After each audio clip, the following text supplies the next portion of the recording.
बिस्मिल्लाह काय ये वाटत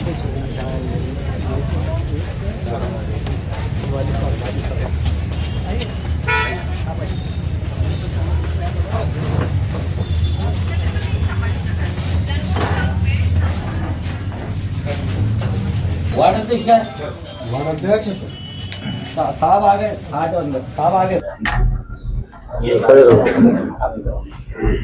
आईएएस बनाने का आईपीएस ऐसा है क्या? अच्छा अच्छा। सर आज जो पत्रकार परिषद दी जा रही है किस बारे में जरा वो बताइए। आने वाले महानगर पालिका इलेक्शंस को मद्देनजर रखते हुए कुछ ही दिनों में राष्ट्रवादी कांग्रेस पार्टी अल्पसंख्यक विभाग की जानिब से और महाराष्ट्र राज्य अल्पसंख्यक आयोग की जानिब से आने वाले दिनों में अल्पसंख्यक आयोग आपल्या दारी और जन सुनवाई जो महाराष्ट्र राज्य अल्पसंख्यक आयोग के अध्यक्ष हैं नामदार प्यारे खान साहब, इनके नेतृत्व में जल्द ही हम औरंगाबाद शहर में जन सुनवाई आयोजित करने जा रहे हैं, जिससे यहाँ के स्थानिक लोगों के जो भी समस्या हैं, जो भी इश्यूज हैं, जो लोगों को मुंबई को आना मुनासिब नहीं है, उन लोगों के लिए, उनकी सहूलत के लिए, उनकी फैसिलिटी के लिए, उन लोगों के माइनॉरिटी कम्युनिटी के जो भी लोग हैं, उन लोगों के जो भी पेंडिंग इश्यूज हैं, जिन पर भी जुल्म हो रहा है, अत्याचार हो रहा है, या किसी कॉरपोरेशन हो या कलेक्टर ऑफिस हो, उनके जो भी पेंडिंग काम हैं, या महानगर पालिका की शिक्षण संस्था हो, उर्दू मीडियम के स्कूल्स हो, या वक्फ बोर्ड के अंदर भी अगर किसी के इश्यूज हैं, तो उन सारे इश्यूज को महाराष्ट्र राज्य अल्पसंख्यक आयोग के माध्यम से जल्दी सॉल्व करेंगे इंशाल्लाह। मौलाना आजाद की कुछ फाइल्स बंद हुई भी है, उसके बारे में अल्पसंख्यक की मौलाना आजाद की यहाँ पे चलती थी, कुछ लोग अल्पसंख्यक के लोग उसमें फाइल डालते थे, पास होती थी, उसके बारे में अभी क्या हो रही है? पास नहीं हो रही, बंद हो गई स्कीम ही बंद है। मौलाना आजाद फाइनेंस कारपोरेशन जो अपना माइनॉरिटी का एक डिपार्टमेंट है, उसके चलते अपने बेरोजगारों को जो स्कीम के तहत लोन मिलता था, पर वो कई सालों से बंद है। वो स्कीम नहीं, कई सालों से नहीं, लास्ट पिछले 3-6 महीने पहले तो चालू थी, अभी शायद बंद हो अच्छा, तो अभी फंड्स रिलीज होंगे सेंट्रल के, वो सेंट्रल के लोन्स, सेंट्रल से फंड्स आएगा और जल्द ही शुरू हो जाएंगे वो लोन्स इंशाल्लाह। इलेक्शन पर कैसे इंतजाम है? आज महाराष्ट्र भर में राष्ट्रवादी कांग्रेस पार्टी के हमारे जो अध्यक्ष हैं आदरणीय अजित दादा पवार साहब और हमारे प्रदेश अध्यक्ष आदरणीय तटकरे साहब हैं, उनके नेतृत्व में आज बहुत ही अच्छा माहौल है। राष्ट्रवादी कांग्रेस पार्टी, खास तौर पर आपको बताना चाहूंगा मैं, आज माइनॉरिटी कम्युनिटी के जो लोग हैं, आज वो लोग ज्यादा से ज्यादा तादाद में राष्ट्रवादी कांग्रेस पार्टी के साथ जुड़े हुए हैं। काफी सारे कॉरपोरेटर हो, माजी महापौर हो, नगर अध्यक्ष हो, महाराष्ट्र भर से काफी सारे लोगों की इनकमिंग चालू है, आप देखते होंगे।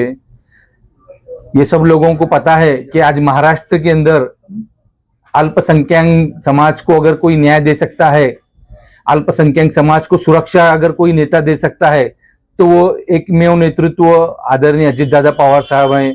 महायुति सरकार में आने के बाद भी आदरणीय दादा ने मुसलमानों के आरक्षण के लिए, मुसलमानों की सुरक्षा के लिए एक बैठक लगाई थी, आप सबको पता होगा।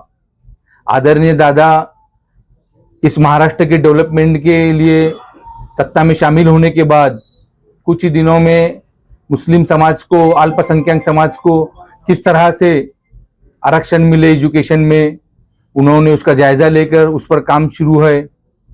और आपको सब लोगों को पता होगा, महाराष्ट्र भर में जहां कहीं भी अल्पसंख्यक समुदाय पर जुल्म होता है, नाइंसाफी होती है, तो वहां उनकी मदद के लिए, उन्हें न्याय दिलाने के लिए महायुति सरकार के माध्यम से इस राज्य के उप मुख्यमंत्री आदरणीय अजित दादा पवार उनकी मदद के लिए खड़े हो जाते हैं। 3 नगर सेवक जो है उनके ऊपर भी ऐसे हमले हुए थे, उनको भी सिक्योरिटी लेना पड़ी, उससे कैसे देखते हैं? देखिए, जो कुछ भी हमले किए हुए हैं, झूठे केसेस किए हुए हैं होंगे, तो उन पर सीआईडी चौकसी की मांगनी कर रहे हैं मतीन भाई, तो उन पर जरूर ऐसे लोगों के ऊपर कार्रवाई की हम मांग करेंगे, आदरणीय दादा से भी इस बारे में बातचीत करेंगे। नगर पालिका इलेक्शन में क्या युति करेंगे कि क्या अकेले लड़ेंगे? नहीं, उसका फैसला तो अभी वरिष्ठ उसका तय करेंगी। जो भी वरिष्ठों का जो आदेश आएगा उस तरह से हम कार्यकर्ता बोलो और यहाँ के जो शहर अध्यक्ष हैं अभिजीत भैया हैं और हमारे माजी आमदार सतीश चौहान साहब हैं, ये सब सीनियर लोग बैठकर जहां से अपने पार्टी के अध्यक्ष प्रांत अध्यक्ष हैं, इनके आदेश के मुताबिक उसकी रणनीति तय होंगी। मौलाना आजाद विकास मंडल की बात वांडो तुम कब बढ़ाने वाले? सब अल्पसंख्यक बेरोजगार है, वहाँ पे लोन दिया नहीं जाता, दिया जाता तो 50,000 दिया जाता। ये 5-5 लाख 10-10 लाख की फाइलिंग कब होने वाली है अल्पसंख्यक लोगों की? नहीं, 50,000 तो पिछले कई सालों पुरानी बात बता रहे हैं। अब लास्ट में 6 मंथ बिफोर रुपए 3 लाख तक का लोन दिया जा रहा था। एजुकेशन लोन भी चालू है। आप देखे आएंगे पिछले कांग्रेस की कई सालों में, पिछले 50 सालों में जो निधि कांग्रेस सरकार ने हमारे समुदाय के लिए नहीं दी, वो महायुति सरकार के माध्यम से इस राज्य के उप मुख्यमंत्री आदरणीय अजित दादा पवार ने बहुत सारा फंड्स इसको दिए हैं और बहुत सारे लोगों को इसका फायदा भी मिल चुका है। अभी जिस तरह से आप बताए, आने वाले जल्द ही दिनों में राज्य से मौलाना आजाद फाइनेंस कॉर्पोरेशन को फंड्स भी मिलेगा और जो भी बेरोजगार लोग हैं, जो भी अप्लाई किए हुए हैं, उन सभी लोगों को जल्द से जल्द लोन प्रोवाइड हो जाएगा। अल्पसंख्यक महिलाओं के लिए क्या विशेष? अल्पसंख्यक महिलाओं के लिए महिला बचत गट की एक योजना है। वो योजना को अप्लाई नहीं आते हैं, अवेयरनेस नहीं रहने की वजह से अल्पसंख्यक महिला बचत गट के लिए भी एक स्कीम है, उसमें भी बहुत सारी फैसिलिटी मिलती है, लेकिन जिस तरह से उसका बेनिफिट लेना चाहिए तो ले नहीं पाते हैं। क्या स्कीम है वो, कैसा लोगों ने अप्रोच होना चाहिए उसके लिए? गवर्नमेंट ऑफ महाराष्ट्र का जो माइनॉरिटी का जो वेबसाइट है उसके अंदर आपको सब डिटेल्स दिखेंगी। स्कॉलरशिप बंद हो गई है, उसके बारे में कैसे? वो तो सेंट्रल गवर्नमेंट की तरफ से, लेकिन अभी कहीं कुछ हो ही नहीं रहा है, उनको मिल नहीं रहा है पढ़ाई उसके लिए। नहीं, सेंट्रल गवर्नमेंट की तरफ से वो बंद हुई, स्टेट गवर्नमेंट का तो नहीं है उसके अंदर रोल, सेंट्रल गवर्नमेंट की तरफ से बंद हो जाएगी। और क्या कहेंगे मतीन भाई के बारे में? और हम यही कहेंगे, राष्ट्रवादी कांग्रेस पार्टी के जो राष्ट्रीय अध्यक्ष आदरणीय अजित दादा पवार प्रदेश अध्यक्ष हैं और शहर जिला अध्यक्ष अभिजीत भैया, ये सब यहाँ के जो सीनियर हैं, मतीन सैयद भाई जो राष्ट्रवादी कांग्रेस पार्टी से जुड़े हुए हैं, पिछले 2 टर्म वो नगर सेवक, बहुत ही अच्छा काम किए नगर सेवक के परेड में, उन्होंने स्टैंडिंग के भी सदस्य थे वो। तो मैं यहाँ के अवाम से गुजारिश करूंगा, पार्टी इनको जरूर उम्मीदवारी देंगी इंशाल्लाह। तो आप सब लोग मिलकर राष्ट्रवादी कांग्रेस पार्टी के जो भी कैंडिडेट हैं, ये सब कैंडिडेटों को, औरंगाबाद शहर के सभी कैंडिडेटों को ज्यादा से ज्यादा वोट देकर चुनकर लाए, ताकि आपका जो डेवलपमेंट है इस शहर का, आपका डेवलपमेंट हो या दिगर जो भी आपके इश्यूज है, इसको इस राज्य के उप मुख्यमंत्री जरूर सॉल्व करेंगे, इतना मैं अपील करता हूँ। बड़ी जवाबदारी कौन सी देने वाले हैं? किसको?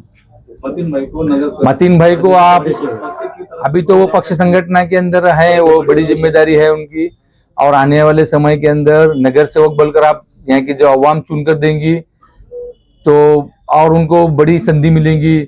देखो, राष्ट्रवादी कांग्रेस पार्टी के जो हमारे अजित दादा पवार साहब पार्टी के अध्यक्ष हैं, सभी जाति धर्मों के लोगों को साथ लेकर सब लोगों को संधि देने का काम करते हैं।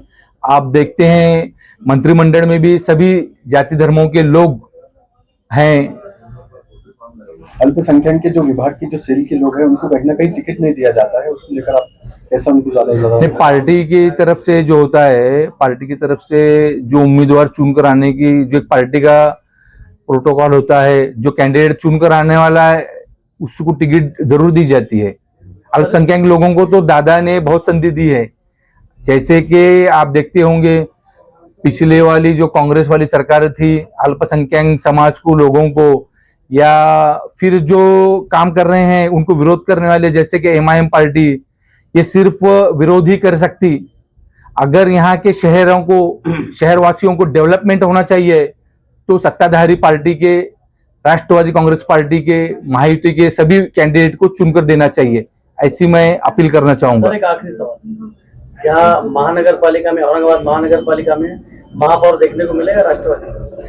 इंशाल्लाह जरूर मिलेगा। महायुति सरकार के माध्यम से राष्ट्रवादी कांग्रेस पार्टी का महापौर बैठना चाहिए, ऐसी हमारी ख्वाहिश रहेगी और कोशिश भी रहेगी। आपकी युति हुई तो कितनी सीटों की आपकी मांग रहे हैं?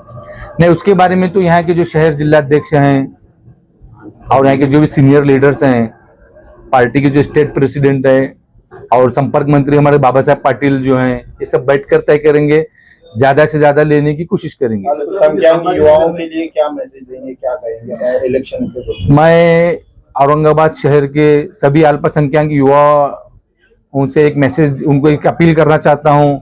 आप किसी भी जातिवादी जो पार्टियां हैं उनके बहकावे में न आते हुए आप इस राज्य का और इस शहर का विकास और रोजगार और बाकी के जो भी आपकी सुविधा हैं, जो पायाभूत सुविधा है, अगर आपको जल्द से जल्द इस शहर में चाहते हो तो आप सत्ताधारी पार्टी महायुति सरकार के जो भी हैं पार्टी के हमारे, इनके कैंडिडेट को चुनकर देना चाहिए, ऐसी मैं गुजारिश और अपील करता हूं। Thank you. विशाल,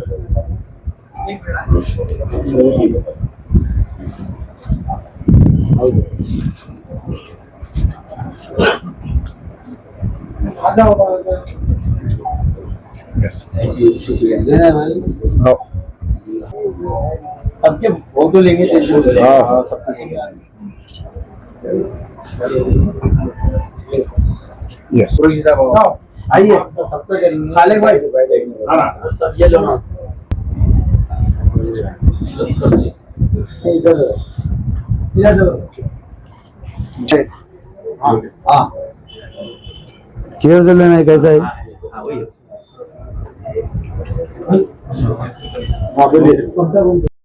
जो आए हैं उनके बारे में कैसा है? आज अल्हम्दुलिल्लाह मेरे कायद वसीम बुरहान साहब जो महाराष्ट्र के कार्यकारी अध्यक्ष है अल्पसंख्यक विभाग के और महाराष्ट्र अल्पसंख्यक आयोग के सदस्य भी है, उनको शासकीय दर्जा हासिल है साहब को। आज मेरे वो ऑफिस पे आए, उन्होंने प्रेस कॉन्फ्रेंस दी। काफ़ी दिनों से बातचीत चल रही थी, शहर के मसाइल थे और मैं मुंबई जाते रहता हूँ अल्पसंख्यक ऑफिस में। जो भी कंप्लेन होती है और मेरी जो भी कंप्लेन जो भी होती है, आवाम की कंप्लेन होती है, साहब वहाँ से आदेश निकालते हैं कलेक्टर साहब को, कमिश्नर साहब को, जो भी मसाइल होते हैं। तो मैं उनका तहे दिल से शुक्रिया अदा करता हूँ कि उन्होंने मेरे ऑफिस पे आकर मेरी हिम्मत अफजाई की। और हमारे साथ में प्रदेश उपाध्यक्ष हमारे वो भी मौजूद है, हमारे पार्टी के कार्यकर्ता और मेरे महल्ले के नौजवान और आप, मैं जो है तो सारे नौजवान बुजुर्ग हैं और जो है तो हमारे दोस्तों है, अहबाब है, सब नौजवानों का शुक्रिया अदा करता हूँ। और हमारे रिजवान भाई है जो मध्य के शहर उपाध्यक्ष है, हमारे वार्ड अध्यक्ष है राष्ट्रवादी कांग्रेस पार्टी के जो बिस्मिल्लाह कुरैशी, वो भी मौजूद है। और मैं आपको ये बताना चाहता हूँ कि जब भी कुछ भी मसाइल आए, शहर औरंगाबाद के हो कि महाराष्ट्र के हो, वसीम बुरहान साहब ने एक फ़ोन पे इमीडिएट काम किया। अगर और आवाम से ये अपील करता हूँ कि ठीक है, अगर आप अल्पसंख्यक आयोग के ऑफिस तक नहीं पहुँच सकते तो आप यहाँ शिकायत मौसूल कीजिए, हम आपकी शिकायत वसीम बुरहान साहब तक पहुँचाने की कोशिश करेंगे और वहाँ से आपके मसाइल हल करेंगे। और नौजवान से मैं अपील करूँगा कि तालीम के मैदान में आप आगे आइए, क्योंकि एजुकेशन मस्ट है।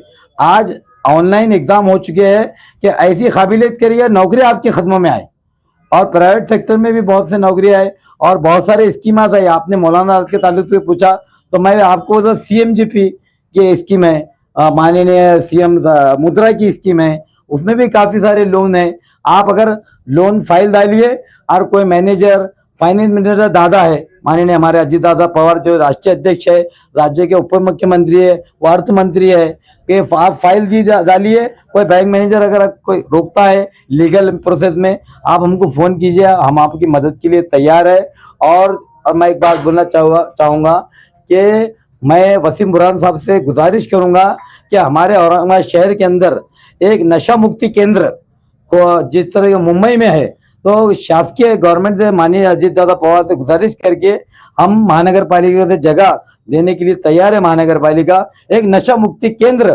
खोला जाए, क्योंकि एक यहाँ एक नशा मुक्ति केंद्र है जिसका 16,000 रुपये महीना है, 3 महीने का कोर्स है। वो एक रिक्शा ड्राइवर अगर का बच्चे का अगर नशा करता है वो 16,000 रुपये अफोर्ड नहीं कर सकता, तो फ्री में जैसा Salman Khan beyond human trust है उन्होंने जो नशा मुक्ति केंद्र मुंबई में खोला है, तो मेरी वसीम बुरहान साहब से गुजारिश है कि दादा को बोलकर ये हमारे औरंगाबाद शहर के अंदर एक नशा मुक्ति केंद्र खोला जाए जिसका कॉस्ट ऑफ फ्री हो, 3 महीने में इलाज होता है और अवेयरनेस आएगा। देखिए पाबंदी लगेंगी, लोग ब्लैक में धंधा कर रहे हैं, तो पाबंदी ने अवेयरनेस आना चाहिए, उससे नशा मुक्ति केंद्र से नौजवानों में एक अच्छा एक मैसेज आएगा, नौजवान नशे से दूर रहेंगे और तालीम की एजुकेशन में आगे आइए। और आखिरी बात ये बोलूंगा, मैं चंद अशार पे अपनी बात खत्म करूंगा कि हर सिमत मचलती किरणों ने अब सूने शबे गम तोड़ दिया, अब जाग उठे हैं दीवाने, दुनिया को जगा कर दम लेंगे। ये बात यहाँ है दुनिया पर, हम फूल भी है तलवार भी है, या बज़ में जहाँ महकाएंगे या खून में नहा कर दम लेंगे, तो चाहे कफील अब कुछ भी हो हर हाल में अपना हक लेंगे, इज्जत से जिए तो जी लेंगे या जामे साजत पी लेंगे। जय राष्ट्रवादी, खुदा हाफिज, अल्लाह हाफिज। माननीय हमारे जो युति थी शरद पवार गठबंधन अजिता पवार की, तो मैंने दिलीप पाटिल साहब से मेरे खुद के ताल्लुक से, क्योंकि खुद के ताल्लुक से कोई सीआईडी इंक्वायरी की मांग नहीं करता, खुद के केस के ताल्लुक से कोई मांग करता है। मैंने मांग की थी, विभागीय आयुक्त से मांग की थी, उन्होंने भी पत्र दिया, हमारे दिलीप पाटिल साहब उन्होंने भी पत्र दिया था, उसका हवाल सिटी चौक से जा चुका। तो इंशाल्लाह माननीय हमारे वसीम बुरहान साहब जो है तो अल्पसंख्यक आयोग के सदस्य भी है, उनको जो है तो उसका अधिकार भी प्राप्त है, वो आयुक्त को पत्र लिखेंगे कि उसकी सीआईडी इंक्वायरी हो, और सीआईडी इंक्वायरी में दूध का दूध पानी का पानी हो। उसके पीछे जो चेहरे हैं जिन्होंने साजिश रची थी मुझे बदनाम करने की, अल्हम्दुलिल्लाह अभी सब ठीक है, मगर मैं चाहता हूं कि उसके जो पीछे चेहरे हैं तो महाराष्ट्र के अवाम के सामने जो इमाम के जो लोग हैं उनके चेहरे फाश होना चाहिए कि ये लोग कितने निचले दर्जे की हरकत पे उतर सकते हैं। तो सीआईडी इंक्वायरी मेरे केसेस की जो झूठे महानगर पालिका के जो राजकीय केसेस है वो तो ठीक है, पब्लिक के आवाम के केसेस है वो तो न्यायपालिका प्रविष्ट है, मगर जो झूठा केस डाला गया था तो उसकी सीआईडी इंक्वायरी माननीय हमारे वसीम बुरहान साहब से मैंने मांग की है, उसका भी इंशाल्लाह सीआईडी इंक्वायरी चालू होंगी और बहुत जल्दी इलेक्शन के पहले ये चेहरे बेनकाब होंगे इंशाल्लाह। मैं वसीम बुरहान साहब से गुजारिश करूंगा और उन्होंने आए मेरी हिम्मत अफजाई की, मैं उनका शुक्रिया अदा करता हूं। और हमारे अभिजीत भैया सिटी प्रेसिडेंट और रफीक भाई जी और हमारे जो पार्टी के कार्यकर्ता और सभी लोग जो यहाँ आए, और मैं आपको जो है सोशल मीडिया को एक कायद मानता हूँ क्योंकि आप हमारी आवाज दिल्ली से दिल्ली तक पहुंचाते हैं।